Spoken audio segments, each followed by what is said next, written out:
Hola, buenos días. Pues por fin ya es viernes, fin de semana, pero por eso no significa que no sea viernes de aprender y de tener nuevas estrategias para sus empresas, sus negocios. Y bueno, como dicen que cada día aprendemos algo nuevo, yo soy Carolina Castilla, directora general de RH Fractal, y como la semana pasada iniciamos un webinar donde hablamos de REPSE, mitos y realidades, un tema que ahorita está causando muchísima confusión pues en todas las empresas. Contamos el día de hoy con el licenciado Carlos Villagrana, maestro en Derecho con especialidad en Corporativo, Fiscal Laboral y Propiedad Intelectual, y con la licenciada Ángeles Sánchez, maestra en Impuestos. Ella estudió en la Facultad GBA, Consultoría y Capacitación. Está actualmente también cursando otra maestría de Impuestos y ella es la directora general de MC Corporativo. El día de hoy,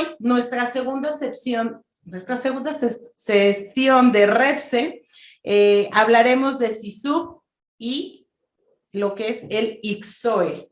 Así es, Carlos, bienvenido.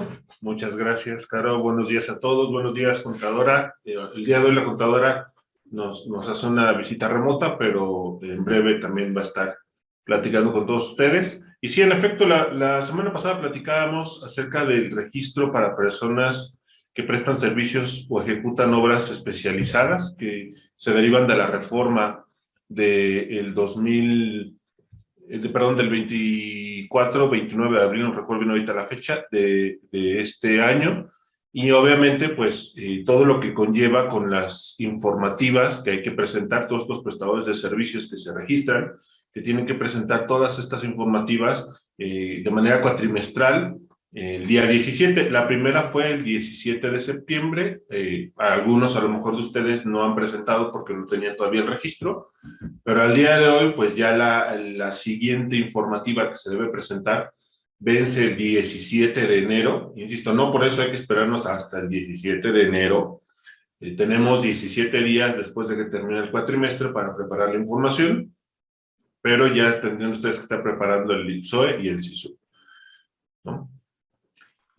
Ángeles, ¿estás por ahí, licenciada Ángeles? Sí. ¿Ustedes me escuchan? Sí, así es. Muchas gracias Perfecto. a todos los que nos escribieron la semana pasada por medio de este Zoom, que estaban interesados en una consultoría. La licenciada Ángeles viajó a Tijuana precisamente a hacer consultoría de algunos clientes y desde allá nos está acompañando el día de hoy. ¿Cómo estás, Ángeles? Muy bien, gracias. Espero que me escuchen bastante bien. Aún así vamos a darle continuidad a esto del ICSOE y del SISU. Yo creo que vamos a hacer la misma forma que trabajamos la vez pasada. Vamos a comenzar y una vez terminando cada bloque vamos contestando un poquito de preguntas. ¿Les parece? Sí, claro, está bien. Pues comencemos, Ángeles. Perfecto. Entonces vamos a comenzar. A ver, me avisan, ¿ya se ve en pantalla el documento? Sí. ¿Ya? Ok, perfecto. Bueno, pues aquí les recomendamos que visiten el link. Ya hay un poco del ICSOE presentado en ceros. Acuérdense que la vigencia de ley entró para el 1 de septiembre. Por lo tanto, las plataformas las hicieron para hacer la presentación, pero en ceros.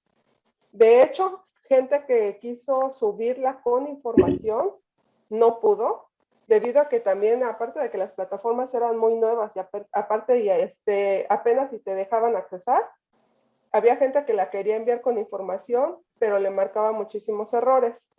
Entonces, yo les recomiendo que la primera y la segunda informativa sí la presenten, pero sin información. ¿Por qué hay que presentarla? Porque de seguro a ustedes ya les llegaron ahí varios correitos diciendo que no han hecho la presentación. Entonces tratemos de evitar los actos de molestia por parte de la autoridad. No les van a ahorita solicitar que suban información, pero sí que la presenten y que ya estén al tanto de que obviamente va a ser responsabilidad de cada uno de nosotros hacer la presentación en tiempo y forma. Y de hecho hasta te ponen ahí que si no vas a ser multado. y te ponen los importes de 49,000 pesos a 180,000 pesos, la multa por la no presentación en tiempo y forma y bajo requerimiento de autoridad. Entonces no esperemos hasta que nos requieran, sino presentemos en tiempo y forma. Vamos a ahora sí a continuar con este tema. Y de hecho, miren, aquí les puse, este comunicado fue básicamente para comentarles que no se olvide. Pero aparte de este comunicado ya está en donde les avisan que van a ser acreedores a una multa si no han presentado el día 17 de septiembre como fue debido. Y el 18 de octubre el Infonavit dio una prórroga para el tema del SISU, porque su plataforma todavía estaba pues un poquito más atrasada, ¿no? Que la del IXOE. Entonces vamos a comenzar por quién está obligado. Entonces acuérdense de quién es la obligación. Dice la misma página que los proveedores de servicios o ejecutores de obras especializadas. ¿Quiénes son? Yo, persona que obtuve un REPSE. No es mi cliente, no es mi proveedor, es yo. Si yo tengo un REPSE, es mi obligación hacer esta presentación. ¿Ok? Entonces ahí les vamos a dejar lo que es el calendario. Enero, abril se va a presentar el 17 de mayo, mayo y agosto el 17 de septiembre y septiembre, diciembre hasta el 17 de enero. Entonces son 4 meses que vamos a tener que presentar de información, por lo cual es como comentaba el abogado Carlos, no hay que esperarnos hasta el final, sino ir armando papeles de trabajo para que sea más fácil para ustedes poder hacer esta presentación. Nos vamos a la siguiente diapositiva. Y dice, ¿qué es lo que pasa si no presento lo que les comentaba, no? De 44,810 pesos a 179,000 pesos por contrato omitido. No es si no hago presentación de la declaración. ¿Qué es lo que pasa? ¿Qué pasa si, por ejemplo, yo presento mi declaración en cero, pero sí tenía contrato? También hay muchísima gente que me dice, yo no tengo contrato, por lo tanto, yo no tengo que presentarla. Y el hecho del contrato, acuérdense que el desconocimiento de la ley no me va a eximir de cumplirla. Entonces, mucha gente, ¿qué es lo que dice? Yo no tengo contrato, entonces no voy a presentar. Pero no tienes contrato porque no has firmado el contrato, no porque no estés obligado. Entonces, mucha gente dice, yo solamente manejo las órdenes de compra, no tengo contrato, entonces no la voy a presentar. Entonces, cuidado, porque acuérdate que es tu obligación hacer la presentación y firmar el contrato para poderlo presentar. Por ahí pregunta, ¿sí me escuchan? Sí. Perfecto. Entonces, aquí pues la recomendación, obviamente, pues es que sí hagan la firma del contrato y que no piensen que por el hecho de manejar órdenes de compra o de facturas, ya los eximen. Entonces, aparte dice, por contrato omitido. O sea, omisión es que no hayas firmado el contrato estando obligado. ¿Quién tiene que hacer el contrato? También han preguntado. Solamente recuerden que tanto el prestador del servicio como aquel que se beneficia de ese servicio son los obligados. Son obligados solidarios por ley. Entonces, ambos son los obligados en tener un contrato y solamente es cuestión de que ambos se pongan de acuerdo para poderlo hacer y que obviamente ambos también lo firmen. Entonces, esta multa aplica para yo que tengo REPSE, para con mi cliente o para con los proveedores. Entonces, hay que tener mucho cuidado con eso, por favor. ¿Algún comentario, Carlitos, sobre los contratos? Es importante que la gente tenga en cuenta que el hecho, como tú lo comentabas, de que no hayan todavía firmado un documento y que crean que solamente la factura o las órdenes de servicio los van a amparar, pues vamos a tener una situación en un futuro que va a ser complicada porque la ley es clara y te dice, necesitas un contrato y este contrato debe tener ciertas características acorde a la operación que estás documentando. Entonces, una orden de servicio o una orden de venta o de compra o una factura no reúne todos los elementos de este documento. Y cuando tengas que subirlo, en el caso del IXO o del SISU, vas a tener la problemática de que estás incumpliendo con lo que está manifestando la ley. Y obviamente, y recordemos lo que dijimos la vez pasada, nosotros estamos dándole la información a la autoridad, nosotros nos estamos haciendo el harakiri. De hecho, hay una nota que salió en la semana por parte del Financiero, en donde precisamente para todo esto de las inspecciones del SISUB y demás, y bueno, de la reforma, están considerando revisar, y tal cual lo dice la nota, toda la información que de buena fe todos los prestadores de servicios que se registraron nos proporcionaron, y con base en ello vamos a ver si cumplen o no cumplen. Entonces, nosotros mismos le estamos dando esa información, le estamos subiendo esas operaciones y no estamos documentando de manera adecuada las mismas. Obviamente nos va a generar no solamente problemas en materia de seguridad social o del trabajo, nos va a generar problemas en temas fiscales para la materialidad del acto, nos va a generar problemas con toda la operación, porque nos pueden por ahí incluso tirar el REPSE, cancelar el REPSE, y después el problema va a ser poder facturar, ¿no? Adelante. Sí, claro. Mira, de hecho, lo que yo, en base a lo que se ha estado analizando, mi recomendación es que tengan un contrato inicial firmado, independientemente de que tenga fecha, de que tenga monto, de que tengan los trabajadores propuestos, y que haya un anexo, una aditiva, para cuando se finalice ese contrato. ¿Por qué? Porque en base a eso es como van a fiscalizar. Entonces, ¿qué es lo que yo voy a...? Entonces, las plataformas, tanto el IXOE como el SISU, te habla de fecha de contrato, o sea, en el momento en que yo lo firmé, y también te habla de modificaciones al contrato. O sea, solamente en esos dos momentos es cuando nosotros tenemos que hacer su presentación. Si no existen esos dos momentos, entonces hay que mandarle sin información. No importa que tengamos un contrato que esté corriendo al momento. Entonces, yo para esto, por eso yo recomiendo o yo considero que es importante que lo metamos al inicio, como debe de ser, y al término con la información. ¿Qué es lo que pasa, por ejemplo, Carlitos?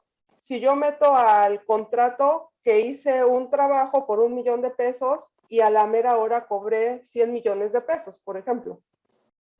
Sí, bueno, aquí toda esa discrepancia que exista, nosotros tendríamos que ir subsanándola. Por eso creo que la recomendación que estás dando al día de hoy es correcta, es tener un documento que ampare esas operaciones y a través de un adendum o a través de convenios modificatorios ir precisando lo que sí se está prestando para en el momento de tener que presentar esa informativa, pues ya tengamos la información correcta y concreta, y en su momento, bueno, hacer el contrato con una fecha retroactiva donde ya le podemos poner también toda la información, ¿no? Pero no podemos estar sin un documento que ampare las operaciones, porque recordemos que en la parte de la reforma dice que para que podamos mantener nuestro REPSE, debemos estar al corriente en todas nuestras obligaciones fiscales y en todas nuestras obligaciones de seguridad social, pero no te dice cuándo, o sea, no te dice que debes estar al corriente en el momento en el que presentas tu informativa, y parte de tus obligaciones fiscales es darle materialidad a la operación.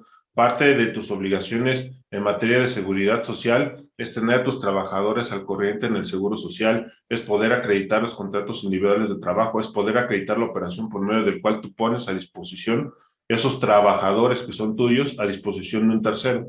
Por eso la recomendación que das es acertada, y yo sugeriría a todos los que nos están escuchando que en efecto vayan preparando toda esa documentación o vayan asesorándose de manera adecuada, porque tiene que ser un contrato hecho a la medida, insisto, no puede ser un contrato machote. La vez pasada nos pedían un machote, pero no va a operar para la actividad o para el acto jurídico que en ese momento se va a llevar a cabo. Todos son diferentes.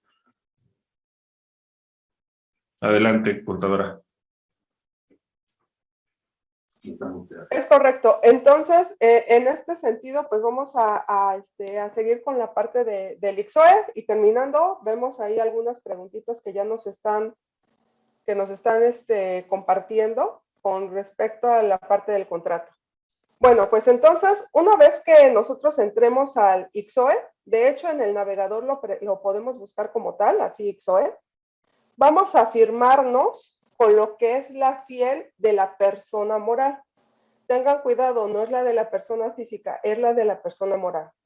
Inmediatamente nos va a dar esta pantallita, nos va a pedir correo electrónico, celular, teléfono fijo y el domicilio. Y mi pregunta que la verdad genera mucha incertidumbre, que dice, y de hecho en repetidas ocasiones nos pregunta, domicilio social, domicilio convencional y domicilio fiscal. Entonces vamos a ver qué es lo que nos dice la misma plataforma. El domicilio fiscal, ahí no hay duda, es el que nosotros tenemos dentro de la constancia de situación fiscal. Eso debe de quedar súper claro. Y con lo cual nosotros hicimos nuestro registro en donde nos encontrábamos. Ahora el domicilio social, ¿qué es lo que nos dicen que es? Dice que es el lugar desde donde nos encuentra nuestra administración y se figura en el acta constitutiva. Es importante mencionar que aplica únicamente a personas morales. La verdad es que también lo deja como muy abierto, sin embargo, nosotros debemos de poner el domicilio social igual que en el domicilio fiscal. Aquí la única diferencia, pudiera decir yo, es que es donde se encuentran los socios, donde se encuentra la información, donde regularmente me pueden buscar. ¿Por qué? Porque muchas veces, ¿qué es lo que pasa? Pues que algunas personas contratan lo que son los domicilios virtuales y en ese ponen domicilio fiscal. Entonces dice, bueno, ese es domicilio fiscal, estoy de acuerdo, pero entonces ahora dime tu domicilio social, ¿en dónde están los socios? Entonces, por eso es importante saber nosotros qué es lo que vamos a poner en cada apartado, pero al final de cuentas, lo ideal y lo más lógico, lo que no te metería en problemas es que tu domicilio social y el fiscal sea el mismo. También nos hablan de un domicilio convencional. Dice que es persona físico-moral, o sea, se aplica para ambos. Dice el domicilio social solamente para personas morales. Domicilio convencional para ambos tipos de figuras. Dice que es que la persona físico-moral fija en sus contratos para el cumplimiento de las obligaciones que estos originen o para determinar el tribunal competente en razón del territorio. Entonces aquí yo creo que hay un poquito más de la parte jurídica, Carlitos, si nos pudieras comentar para qué nos sirve, por ejemplo, determinar el tribunal que nos va en su momento a ayudar, ¿no? O donde tenemos que ir.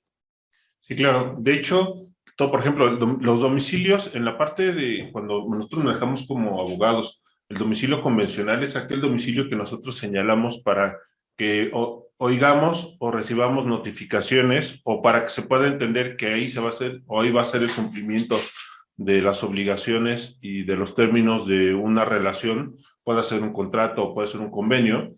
Y obviamente con base en además de otro tipo de medidas para poder determinar la jurisdicción y la competencia, pero por lo general el primer punto que se toma para poder determinar en qué juzgado y bajo qué leyes se va a regir es por el domicilio de las partes que hayan puesto en el propio contrato, o ambos pueden señalar un domicilio. En este caso, cuando hablamos de un domicilio convencional para llevarlo en juicio, puede ser un domicilio pero por estado. Por ejemplo, nos sujetamos al domicilio del Estado de México para la competencia y jurisdicción, ¿no? En términos muy concretos, porque es un poco más robusta la redacción.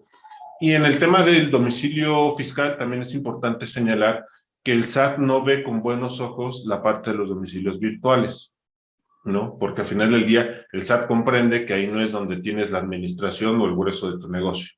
Adelante, contadora. Claro, aparte hay que estar bien atentos a esto, porque apenas me tocó, de hecho, meter un reset, en donde literal la dirección en el contrato decía domicilio fiscal, sala 2. Entonces, domicilio virtual, perdón, decía domicilio virtual, sala 2. Así tal cual lo decía el contrato. Entonces, la verdad es que ese tipo de situaciones en donde nosotros le estamos dando a la autoridad hacer conocimiento de cosas que no están bien vistas por parte de ellas, la verdad es que sí es riesgoso, entonces hay que tener muchísimo cuidado y obviamente para eso ya sería tema para ellos de ir a revisar. Entonces traten de evitar ese tipo de situaciones para que no sean sujetos a revisión. Entonces vamos a continuar con la pantalla que les comento que de un inicio nos va a aparecer en el DICSOE, en donde nos va a pedir los datos generales, el domicilio, dice el domicilio social del contratista es igual a su domicilio fiscal. El contratista entendamos que soy yo que tengo un REPSE, ¿ok? Entonces aquí siempre les voy a decir que pongan que sí. Entonces dice carga y adjunta el documento del REPSE. Entonces también cuidado para aquellas personas que me preguntaban, yo tengo que tener un REPSE, aún todavía no me lo han autorizado, pero ya quiero presentar mi informativa. Y de hecho la autoridad así decía, no importa que no tengas REPSE, tú ya presenta tu informativa. Entonces, ¿qué es lo que pasa? Que si no tengo REPSE, ¿qué documento voy a adjuntar aquí? O sea, no puedo adjuntar nada. Entonces, si ustedes no tienen REPSE, todavía no son sujetos a esa ley porque no cumplen con lo que sería la base, a lo que ustedes estarían sujetos a lo que sería la presentación de las informativas cuatrimestrales. Entonces, si no tengo REPSE, no presento informativa hasta que lo tenga. Aquí vamos a subir nuestro registro de REPSE y nos vamos a pasar a la siguiente pantalla.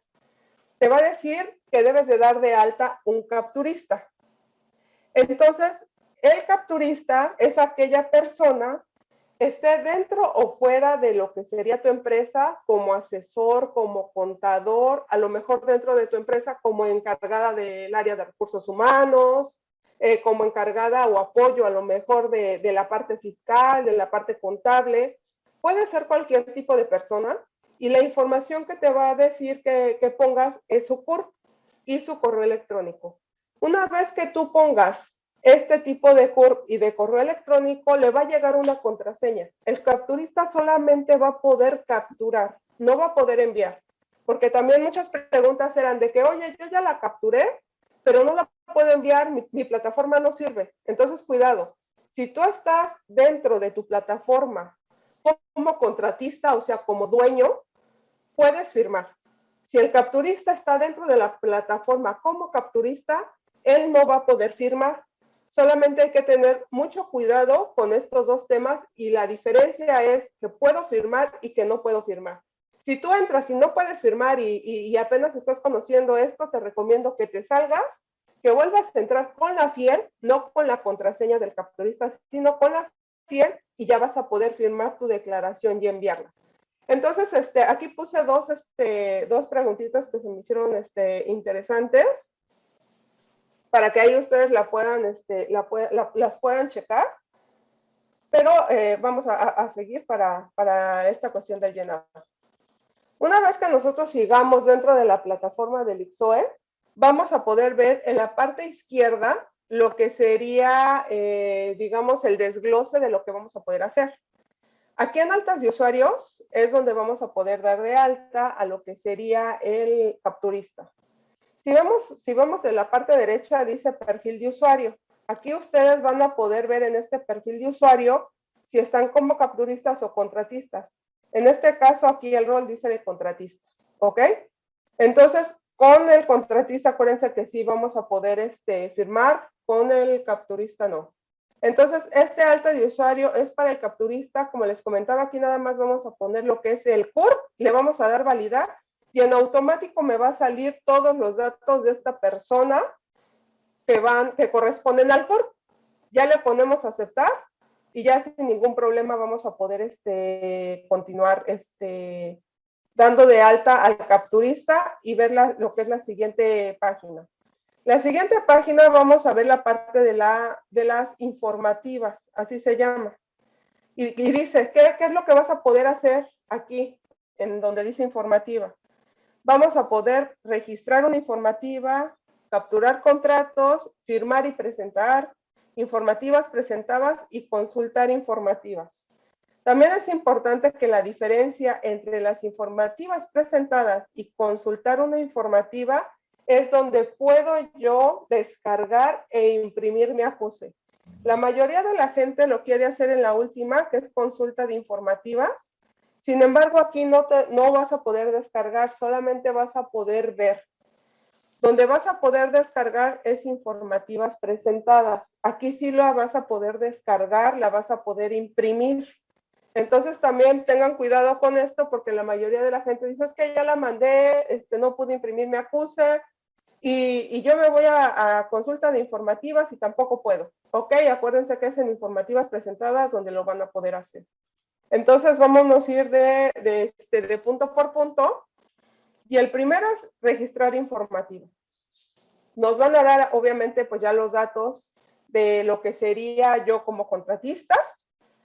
Y dice, vamos a comenzar. Nos van a manejar diferentes puntos para saber si ya vamos a ir llenando cada uno hasta llegar al resumen. El primero es el periodo. Lo que es el año, el periodo a informar y el tipo de informativa a presentar. Tipo de informativa hasta ahorita solamente existen dos, con información y sin información.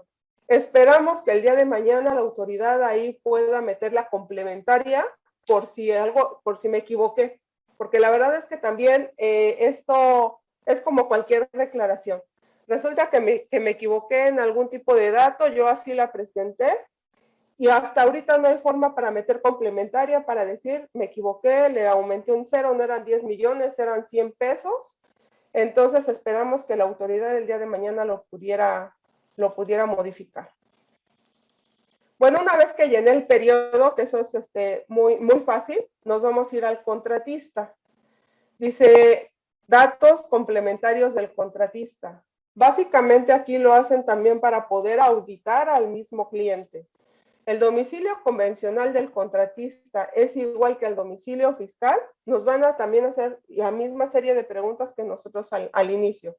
Aquí yo les recomiendo igual que pongan que sí, como les acabo de decir. El convencional es en donde siempre se encuentran y el fiscal es el que tú diste de alta ante el SAT. Entonces yo les recomiendo que también pongan que sí, no metamos en problemas al cliente y pongan ahí siempre que sí.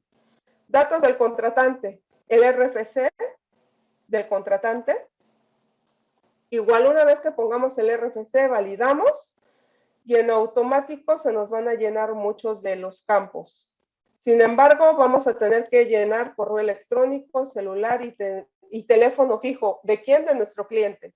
Es importante, yo les recomiendo que manden un correo electrónico preguntando estos datos al cliente para que ellos les puedan validar cuáles son los que les gustaría que aparezcan en el ICSOE. Porque el día de mañana que quieran hacer una verificación, una compulsa con el cliente, estos datos son los que ellos van a ocupar para poder preguntarle o hacerle llegar información al mismo cliente. Entonces, la verdad es que esta información es entre que tú mismo fiscalices a tu cliente, que tu cliente te fiscalice a ti.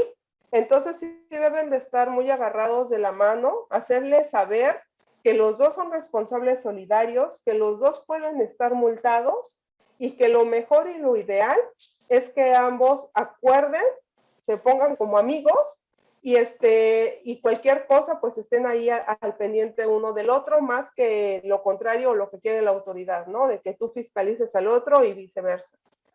Entonces, una vez que tengamos esta, de igual forma vamos a validar y con esto básicamente ya vamos a tener la parte del contratista y del contratante.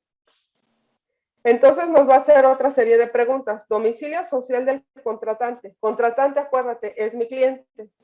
Contratista soy yo que tengo reps. El domicilio del contratante es igual que el domicilio fiscal. Yo les recomiendo pongan sí. Domicilio convencional del contratante es igual al domicilio fiscal. Yo les recomiendo que pongan sí también. Y entonces nos vamos al objeto del contrato. En el ICSOE no nos van a solicitar que subamos el contrato, más que cierta información. En el SISU sí nos van a solicitar que subamos el contrato. Por eso es que al final de cuentas es tan importante. ¿Qué es lo que me dice mucha gente? Nosotros vimos en donde una serie de preguntas le hicieron al Seguro Social y nos dijeron que pudiéramos meter orden de compra. ¿Qué pasa si a lo mejor es mi mismo trabajo, pero son 10 o 20 órdenes de compra en lo que sería un solo mes? Muy diferente a tener un solo contrato con un solo monto en 4 meses. La carga de trabajo que se les va a hacer a ustedes va a ser enorme. Aparte de que a lo mejor solamente un trabajador es el que está haciendo ese servicio. Entonces voy a meter ese mismo trabajador por orden de compra.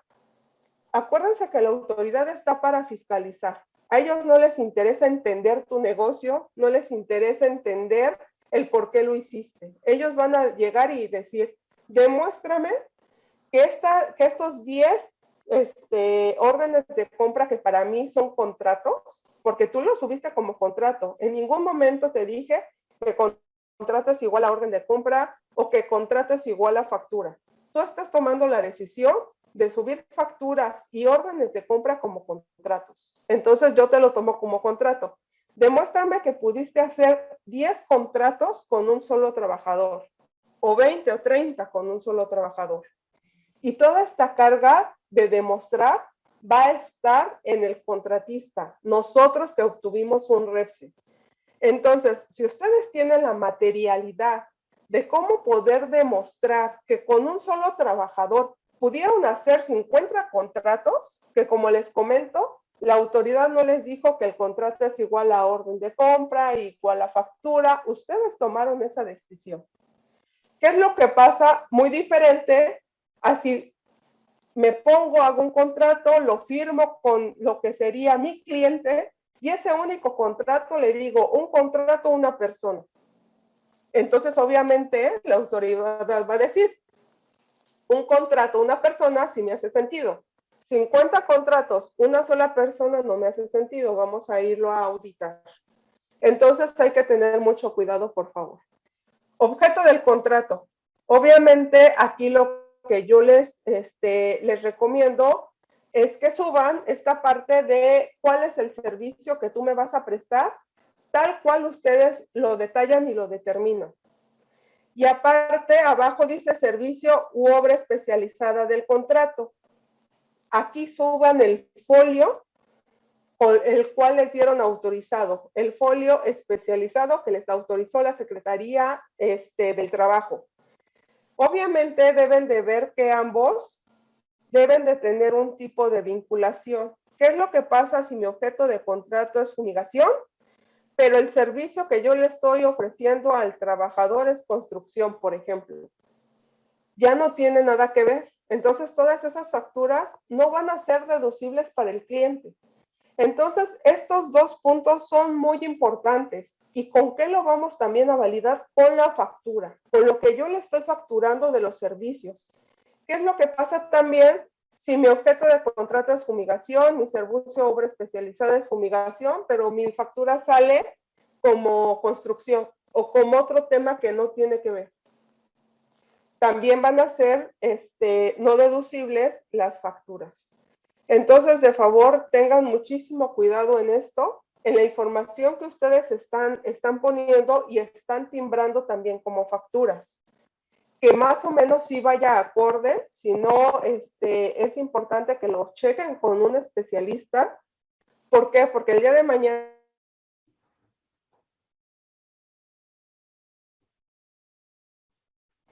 con la cual vinculaste tu servicio no corresponde, para mí son no deducibles esas facturas. Entonces, por favor, tengan muchísimo cuidado. ¿Algún comentario, Carlitos? Sí, de hecho, ahorita que estabas comentando lo del objeto y obviamente las órdenes y el número de personas que ocupas para esas órdenes y el número de operaciones, sí va a ser fundamental que ustedes cuando estén, si es que deciden documentar a través de órdenes de servicio las relaciones con sus clientes, que estén muy conscientes que después de la reforma o de esta miscelánea que acaba de ser bueno, que se va a aprobar para el año que entra, en donde el contador tiene pues la obligación de informarle al SAT sobre esquemas que puedan ser considerados fraudulentos o evasivos o elusivos, pues tendrían que reportar probablemente este tipo de actividades, si ustedes como contadores de la empresa que presta el servicio, no se les hace raro 50 contratos con un mismo cliente, y hablamos de contratos que son estas órdenes de servicio, 50 órdenes de servicio con una sola persona a una sola empresa que es cliente de ustedes, y a lo mejor tienen 4 y ese mismo trabajador le presta el servicio a otras 3 empresas, obviamente que también profesionistas van a tener un tema en el futuro, ¿no? Porque las facultades o la obligación más bien que les está dando a ustedes como contadores de esta reforma es que ustedes se conviertan en fiscalizadores, como ustedes fueran parte del SAT y tienen la obligación de estar reportando todas estas irregularidades que puedan dilucidar de sus clientes o en algunos casos, pues incluso a lo mejor en clientes de sus clientes, ¿no? Entonces, sí es importante, insisto, que sea a través de un contrato, porque además lo comentábamos la vez pasada, el contrato tiene ciertos elementos que una orden de compra o una orden de servicio o una factura no va a tener, como el lugar donde se firma, que tiene que ver ese con el domicilio convencional, como los datos en el capítulo de declaraciones de todas las partes, como saber si quien está realizando la operación por ambas partes tiene las facultades para hacerlo cuando son personas morales, saber si la persona física tiene la capacidad para hacerlo. Entonces, tiene muchos elementos el contrato que no vamos a encontrar en una orden de servicio y no vamos a encontrar en una factura. De hecho, la factura y la orden de servicio deberían ser complementarias a ese contrato de prestación de servicios especializados. Adelante, contadora. Chicos, ¿qué les parece si empezamos con preguntas, licenciada Ángeles? Ya que... Sí, adelante, adelante. No, ya vamos a avanzar y luego se nos van a ir quedando y a la gente se le va a olvidar. Leticia Contreras nos pregunta, disculpa, una persona física con actividad empresarial que se dedica a instalar aires acondicionados, ¿tiene que hacer un contrato para cada uno de sus clientes, aunque sea por ir a instalarles un aire acondicionado, por ejemplo? Sí, recordemos que aquí no es tanto si nada más vas a hacer una sola operación o no un solo servicio. Como la reforma no determina qué se debe entender por poner a disposición de un beneficiario a tus trabajadores, sacó en el mes de agosto la Secretaría del Trabajo un criterio, por decirlo de alguna manera, aunque no es oficial, pero sí un criterio en el que determina qué se puede entender o qué entienden ellos por disposición, de poner a disposición. Y prácticamente es que tus trabajadores presten sus servicios fuera de tus instalaciones y en las instalaciones de tu cliente. Con ese simple hecho de poner a disposición en términos de lo que considera la Secretaría del Trabajo, poner a disposición, reitero, ya tendrías la obligación no solamente de tener ese contrato, obviamente de tener el REPSE, hacer tus informativas y obviamente pues de tener los contratos que vas a presentar en esas informativas, ¿no? Ok. Sí, de hecho, perdón, de hecho también es importante saber que, porque hay algunas preguntas, estoy checando que vienen mucho aparte de las órdenes de compra. La Secretaría del Trabajo también marcó lineamientos para los contratos, en los cuales te dice que debes de poner no solamente el objeto del servicio y el importe, sino también lo que son los empleados promedio que tú vas a utilizar para hacer la presentación de ese servicio. Entonces, todo este tipo de conjunto de normas que estipuló la Secretaría del Trabajo que deben de tener en los contratos, no lo tienen ni las facturas ni las órdenes de compra. Por eso sí es importante la parte de los contratos o un formato muy simple donde podamos estipular todo esto. Por ejemplo, ella que dice, presento muchísimos servicios, nada más pongo el aire acondicionado y ya, ¿no? Entonces, a lo mejor que no sea un contrato de 20 hojas, que sea de 2, 3, pero que tenga los puntos finos que te pide la Secretaría del Trabajo, que te firmen una vez que hagan el servicio o antes de entrar al servicio y con eso tú ya lo puedas subir como contrato, pero que sí tenga las especificaciones que marca la Secretaría del Trabajo. Muchas gracias. Ana Alexandra Hernández comenta, tengo el REPSE, pero puse más actividades y ya me llegó la respuesta. ¿Tengo que subir los 2 formatos que me envió el REPSE? Sí, claro. De hecho, ahí dice, sube tu REPSE, sobre todo lo que tú hayas solicitado. La verdad es que nos hemos encontrado en donde empresas subieron literal todo el objeto social. De hecho, yo no me pregunto cómo es que la Secretaría se los autorizó, pero sí es importante que se estudie un poquito antes qué servicios van a ser mis servicios especializados.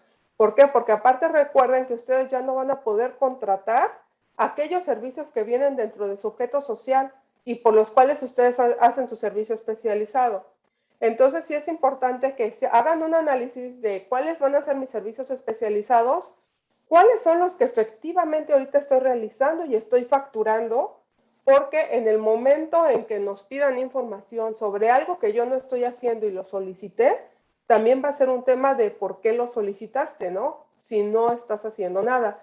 Acuérdense que ahorita no se puede cancelar, no se puede disminuir, solamente se puede adicionar otro servicio especializado, pero no se puede hacer nada más en contra del REPSE que ya te otorgaron. Entonces sí tienes que subirlo y tienes que subir las 2 hojas que te hayan autorizado. Gracias. Tenemos a Cristian Aarón Solano. Disculpe, para operar un tractocamión o un camión para transportar bienes, ¿es una actividad sujeta a darse de alta en el REPSE? No necesariamente. Si tú no estás entrando a lo mejor a lo que es a la tienda del cliente a descargar o a cargar a una tienda del proveedor, no tendrías por qué tener el REPSE, puesto que el camionero no recibe órdenes y tampoco está dentro de las instalaciones de tu cliente. Tenemos a Gustavo Montiel que nos pregunta, ¿qué tiempo tardan en darme respuesta ya que realicé el registro en el portal del REPSE? Ahorita están tardando 24 horas. Ya desde la semana pasada, todos los REPSE que he estado metiendo me tardan solamente 24 horas. ¿Qué es lo que tienes que hacer? Tienes que volver a entrar a la página del REPSE como si lo fueras a hacer nuevo. Una vez que estés dentro de la página te va a aparecer el historial. En ese historial del REPSE vas a poder imprimir tu acuse. Gracias. Elsie Hernández pregunta, ¿es obligatorio dar de alta al capturista o lo puedo hacer solo yo como contratista?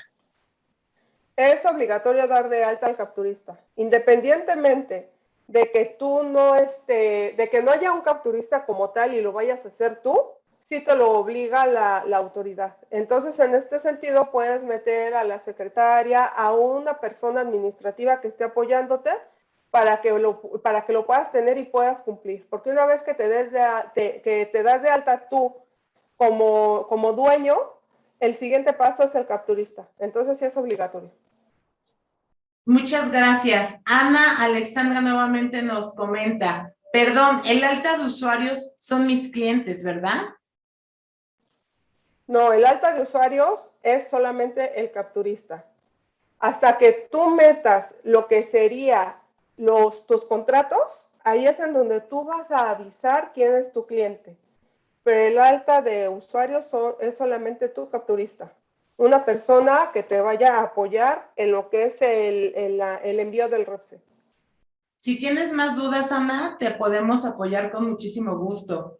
Diana Picasso, buenos días. Si ya subí los archivos, pero cuando le doy validar me parece un mensaje, no se identificaron folios que cumplan con los términos y condiciones del programa, ¿eso a qué se debe? Nosotros nos pide que subamos un folio del contrato. De hecho, una vez que ustedes empiecen a manejar contratos, les recomiendo que tengan una base de datos muy sencilla, un Excel, en donde digan cuál es el cliente y qué periodo están firmando y el importe. Ustedes mismos le pueden poner un folio consecutivo para saber cuántos contratos tienen firmados y cuáles contratos ya se han enviado también a la autoridad. De hecho, ahí pueden poner ya lo envié, no lo envié, etcétera. ¿Para qué? Para que ustedes tengan un determinado control. Entonces, ese folio es al que se refiere, que ya de preferencia la autoridad nos dice, ponle un número de folio. Aunque ese folio no vaya dentro del contrato, ustedes lo pueden tener interno para que ustedes mismos se puedan guiar como control y ese folio es el que pueden poner, a ese folio es el que se refiere el ICSOE. Entonces, también las preguntas que vayamos haciendo, les recomiendo que me digan ICSOE o SISU, porque son plataformas que trabajan de forma totalmente diferente. O sea, definitivamente se vio que cada quien le dijeron, ustedes haz tu plataforma y nada que ver una con la otra. Entonces, solamente ahí sí váyanme comentando de qué plataforma se trata. Digo, ahorita todavía no hemos visto Sisub, no pasa nada, pero cuando veamos Sisub, me digan qué plataforma para que puedan ser más correctas las preguntas. Perdón, es más, el tema aquí de lo que decíamos en el webinar pasado, y creo que vale la pena ahorita recalcarlo, es que en México no tenemos la cultura en las MIPYMES, no en las grandes empresas, porque esas se rigen por otro tipo de reglas internas, por ser más estructuradas, pero en todas las MIPYMES o en todas las empresas familiares o cuando somos personas físicas con actividad empresarial, no tenemos esa costumbre de llevar un control de los contratos, ¿no? Un control de este tipo de relaciones jurídicas que son los que nos generan los recursos. Entonces no tenemos a veces ni idea de qué contratos están firmados, qué contratos no se han firmado, si ya nos regresaron el contrato firmado, qué número de contrato es, y la manera que tenemos luego de identificar los contratos es, ve quién es el cliente y luego busca el contrato más reciente, ¿no? Entonces no tenemos esa cultura de decir, a ver, genera un código que a lo mejor nada más tú entiendas, como bien decía la contadora, que sea de uso interno, pero es una manera en la que tú puedes identificar claramente y de manera pronta ese documento, para que cuando llegue en algún momento una inspección, te diga, a ver, tú estás subiendo un contrato con número de folio, nos vamos a ponerle, hoy estamos 22, 10, 2021, diagonal, BBIM 03. ¿Qué quiere decir? Que es el contrato que firmé en esta fecha, es el número 3 de este mes, y con quién firmé. Claro. ¿No? Adelante. Ok, seguimos con las preguntas.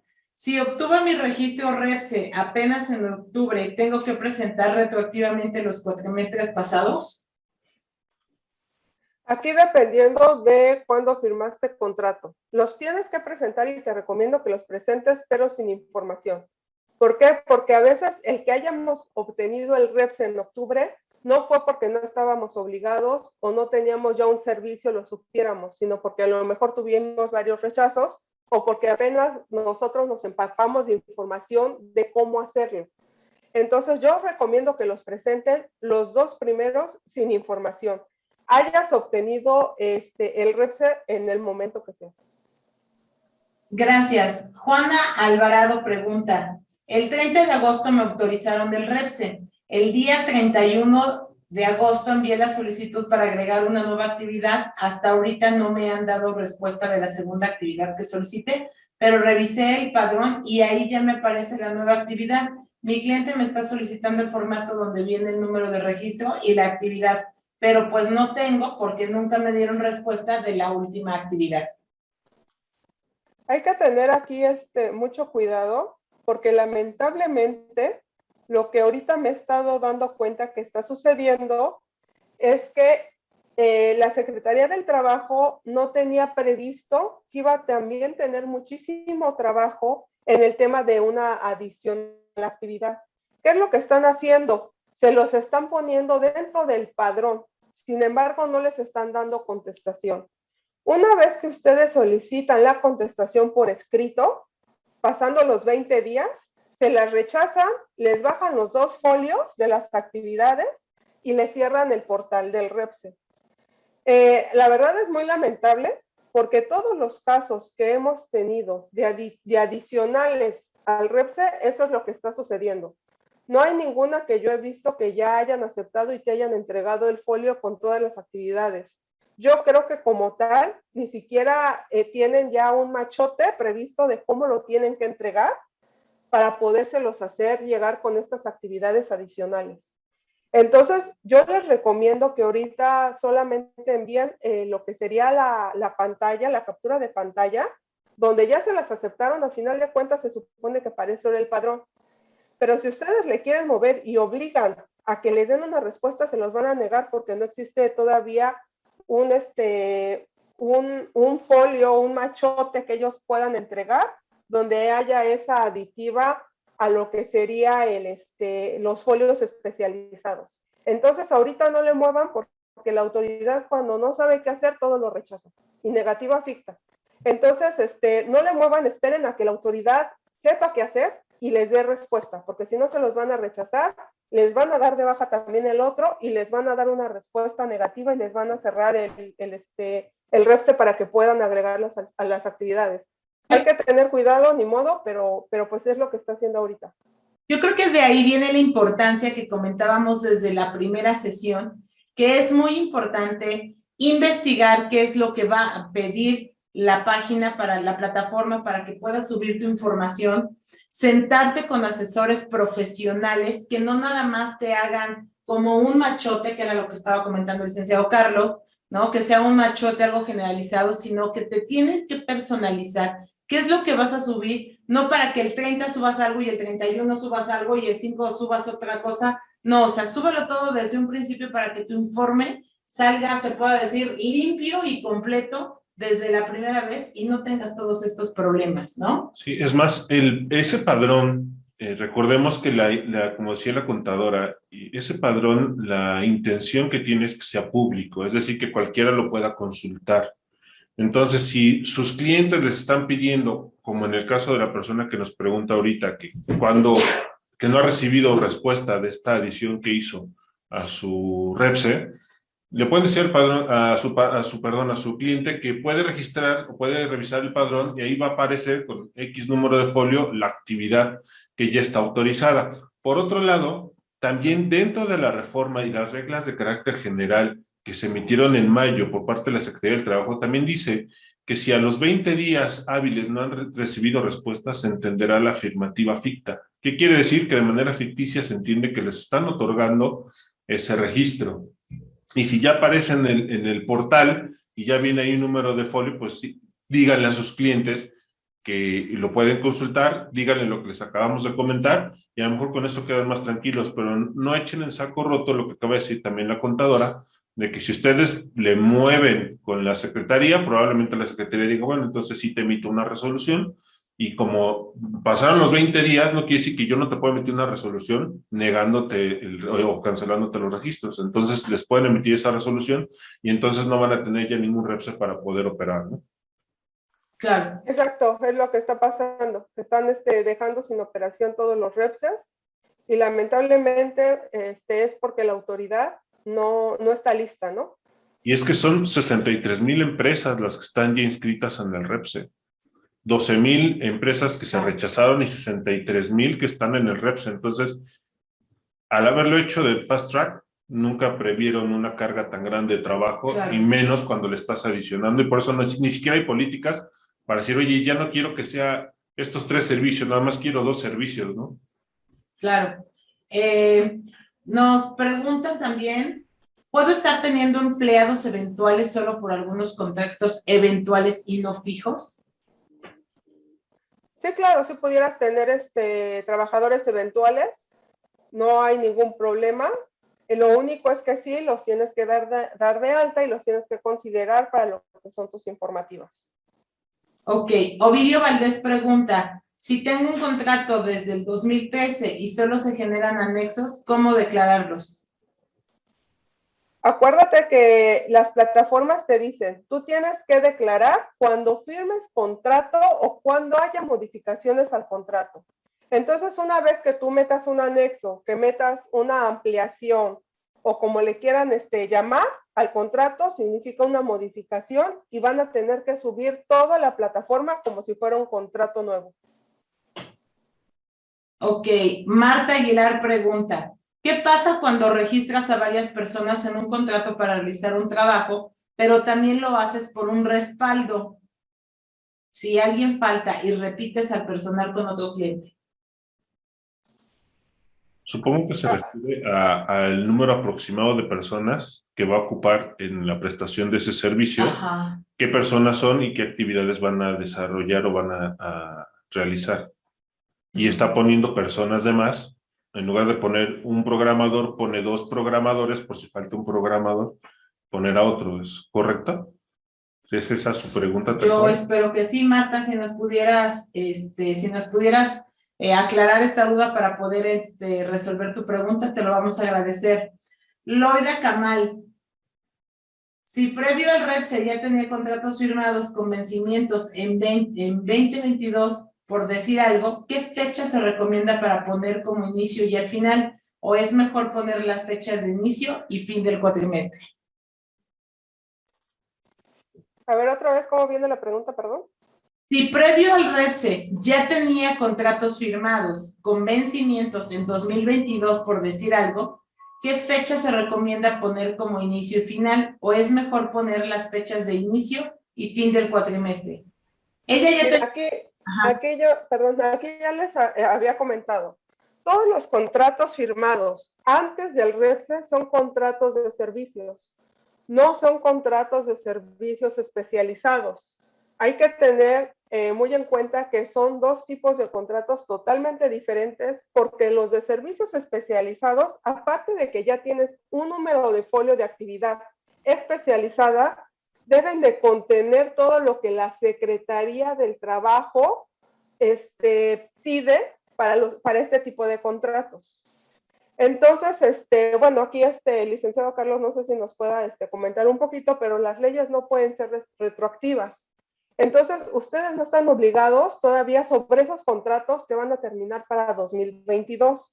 Sin embargo, lo que les recomendamos es que vuelvan a hacer o vuelvan a firmar un contrato a partir de septiembre con las reglas establecidas para que ya pueda hacer un contrato de servicios especializados, pueda tener todos los lineamientos de la Secretaría del Trabajo, o de hecho ese mismo contrato que ya tenían ustedes anteriormente, pueden hacerle una modificación agregando todo este tipo de documentos y de datos nuevos para que pueda ser servicio especializado, y entonces ahora sí, desde aquí para adelante puedan meter todo lo que serían sus trabajadores, los importes, etcétera, etcétera, y no lo que ya hayan realizado o ejecutado, sino aparte a partir de septiembre hacia adelante.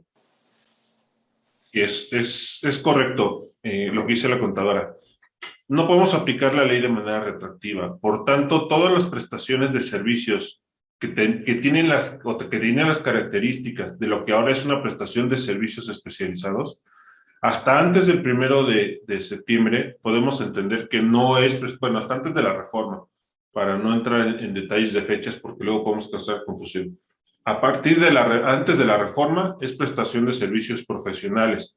Entonces, como bien dice la contadora, habría que hacer una modificación para que a partir de la fecha de entrada en vigor de esta reforma, en cuanto ya opera la prestación de servicios especializados, se pueda considerar que ese servicio que antes no era especializado, ahora es un servicio especializado y se pueda cumplir con todo lo que precisa la ley. Si no lo hacemos de esa manera, corre el riesgo el cliente de ustedes de que no les hagan efectivas los FDIs, es decir, no puedan ser deducibles esos pagos y obviamente no puedan acreditar el IVA. Ok, Cristina Casillas pregunta, en las áreas de mantenimiento, requerimos que por lo menos 3 proveedores ingresen a la planta a cotizar alguna reparación o construcción, ya que requieren tomar medidas. Requerimos hacer contrato con ellos, ya que ingresarán a las instalaciones. ¿Qué riesgo tenemos como empresa? ¿Pero solamente entran a cotizar o ya entran a generar o a prestar más bien algún servicio? Porque si nada más entran a cotizar, supongo que es como si entraran, digo, desconozco cuál es la actividad de la persona o de la empresa que nos está haciendo la pregunta, pero supongo que si entras únicamente a cotizar, vamos a pensar que es para revisar alguna maquinaria, ver cuál es la falla, poder llevarse la información y después poder cotizar. No está poniendo a disposición de esa empresa todavía a esos técnicos de mantenimiento, ¿no? Y no están quedándose a prestar un servicio. Obviamente, y va a ser muy, muy extremo lo que voy a decir, ¿no? Siempre hay un riesgo de accidente, claro. Si cuando estaban ahí se incendió la planta, obviamente hay un riesgo, pero no nada más es para el cliente, sino también es para el proveedor. Pero por eso sería importante conocer a qué se refiere cuando dice que entran a hacer una cotización o a cotizar, para saber si ya en ese momento cotizan y ahí se quedan y hacen el trabajo, o nada más extraen la información para llevársela y mandar la cotización de manera posterior. Si nos pudieras aclarar ese tema, Cristina, te lo vamos a agradecer muchísimo. Sí, de hecho, como comentaron también, recuerden que una cotización es un trabajo. De hecho, ni siquiera cobras por esa cotización. No se entrega un documento o lo que sería el contrato por hacer una cotización. Entonces, este tipo de cotizaciones o a lo mejor preguntas, etcétera, etcétera, no van incluidos en lo que sería un servicio REPSE. Entonces, yo sé que sí hay muchísima confusión en la parte de los contratos, por eso es importante que lo vean con un especialista. Es importante que sepan que los contratos profesionales fueron los que firmaron antes de que tuvieran un registro REPSE. Los contratos de servicios especializados son los que apenas se están firmando. Entonces, estos son por los cuales se tiene que presentar la informativa cuatrimestral, no por los anteriores.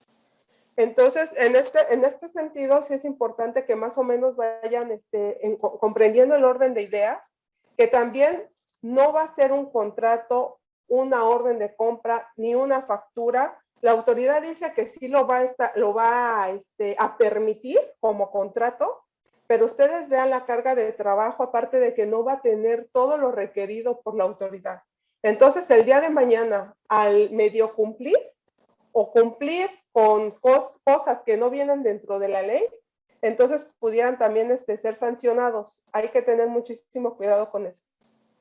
Gracias. Loida nos pregunta, si doy servicio de transporte de personal, solo dejo al personal en las instalaciones del cliente, ¿estoy obligado a REPSE? Y en turismo... No, no estás obligado. Ok.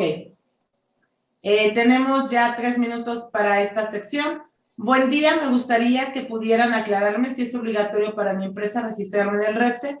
Yo brindo servicios especializados de tecnologías de información y o facturación electrónica, y mis servicios los brindo de forma remota, en línea. Sin embargo, en algunos casos, sobre todo en contratos de gobierno, en las convocatorias solicitan actividades presenciales para atender actividades eminentemente relacionadas con el servicio contratado. Bueno, y primero en la parte de sector gobierno habría que atender a las bases de la licitación o a la invitación o a las características que esté solicitando el gobierno, porque el gobierno a partir del año que entra, de hecho en algunas licitaciones ya de este año está solicitando que los prestadores del servicio que van a licitar ya tengan el REPSE. Entonces probablemente le pida el REPSE aunque no lo necesite porque las características de la operación en el momento no sean de ese tipo, pero probablemente se lo pidan. Cuando su trabajo es remoto, recordemos que el requisito para el REPSE es poner a disposición al personal. Y claro, el único criterio que sacó la Secretaría para decir que se pone a disposición es que realmente el trabajador no esté en tus instalaciones y se vaya a hacer el trabajo a las instalaciones del cliente. Y el artículo 58 de la Ley Federal del Trabajo precisa que se entiende poner a disposición cuando hay una jornada de trabajo. Entonces todavía no hay como que un criterio como para decir, oye, es que está 2 horas a disposición de uno solo de los clientes que le prestó servicios de TI, que pudiera hacer servicios, poner a disposición, a lo mejor puede ser no que vaya a las instalaciones. Si realmente se fija yo un criterio, podría ser que reciba órdenes directas o que esté subordinado a tu cliente.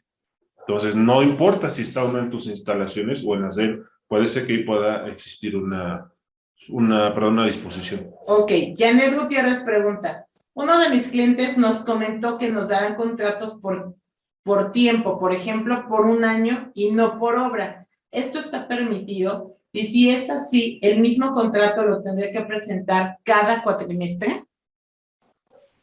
Sí está. No, solamente la informativa cuatrimestral solamente va a ser presentada en el momento que firmes el contrato o cuando hagas una modificación. Por eso es que les recomendamos es que tengan un contrato inicial y hasta el término del contrato metan una modificación con todos los datos real por si les cambian montos y por si les cambian el número de trabajadores.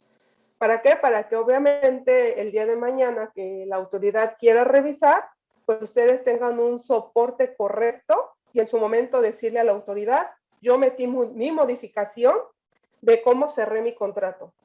Para lo que sería el contrato por todo el año, hablándose de obras, sí sería incorrecto.